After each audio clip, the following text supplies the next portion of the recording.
It's easy to be cynical about World of Warcraft. Many of us have horror stories where the game has taken over our life at some point, so it's natural to build negative associations to the game. I know I have. I've also spent hundreds of dollars in subscriptions and character transfers over the years, not to mention over 2,000 hours of game time.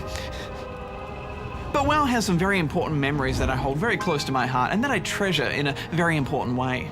So there are a lot of emotions when considering jumping into a World of Warcraft expansion, and as I leapt into Mists of Pandaria, I found myself going through what I like to call the 5 stages of World of Warcraft expansions. Stage 1, denial. At first I found myself denying that WoW's tentacles were gripping around me and pulling me back in, and I was actually having fun. Pandas are stupid. Panda children are weird. Someday I'm going to be a hero like you. A giant rabbit boss in an instance is a stupid idea. I'm not enjoying these 10 kill of this quest with incredibly low drop rates like these stupid birds. I'm not enjoying the slightly more interesting questing, such as this particular scene where you play out 3 different characters' interpretations of a story. I approached my sniper rifle. So Kia and Kieran went off to do some girl stuff. Come on, Kieran, let's go do girl stuff. But then, after a while, all those feelings I was trying to suppress rose to the surface, and I found myself embracing this world of pandas, and you can see they've tried really hard to tell a better story here. Does he not look special? My late husband and I always wanted children. You should join our family.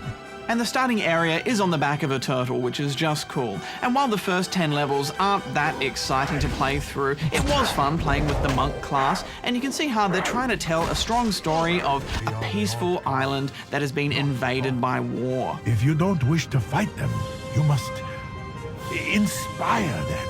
And this is enforced with lots of AI companions that accompany you on your questing.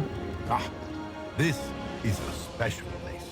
But around level 10, they throw you back out into the world, and I didn't fancy leveling up from level 10 to 85 again, so I jumped on my Goblin Rogue to experience the new content. And then I got angry.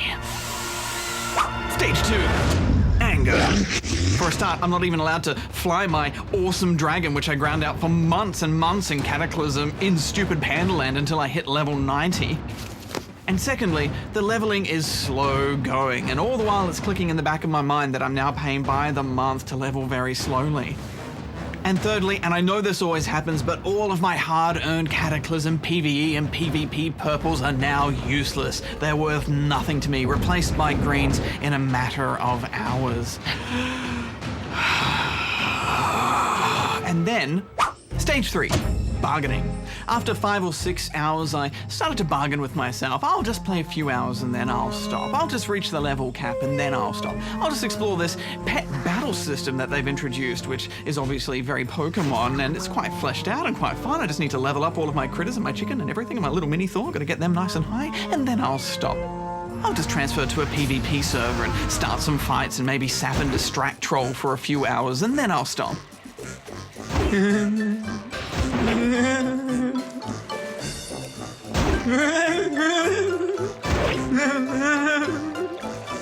I don't need to get sucked in again.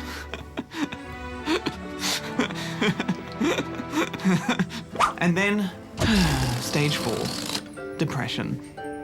Turns out my PvP skills aren't what they used to be, and I spent a good couple of hours getting my butt handed to me. And I spent a whole day after that just re-macroing and relearning my character, and then only to get destroyed by people with better gear than me, knowing that I'm gonna have to go and get the better gear because I need to have the best stuff, because that competitive spirit comes in, and that makes me sad, because that's a lot of time.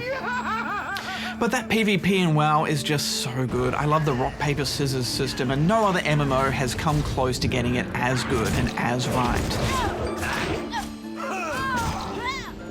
And while it is depressing not getting a point every time you level up to put into a talent tree system, the new system does force you to make some tough decisions about how you want to play your class, and I do like that.